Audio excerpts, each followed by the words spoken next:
Here's a demonstration of a Johnson Ranger paired up with a NC-300 receiver on 11-meter band.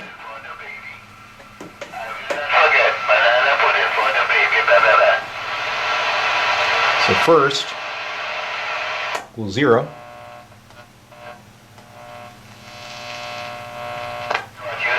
Right on top station. And there she is transmitting. Putting out a good 40-watt carrier, plenty of forward modulation.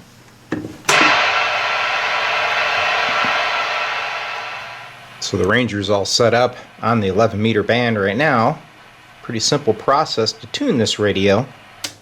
You go to 0 in phone position, you peak your grid, then you go over to plate, you key the radio, dip your plate for maximum output on the watt meter.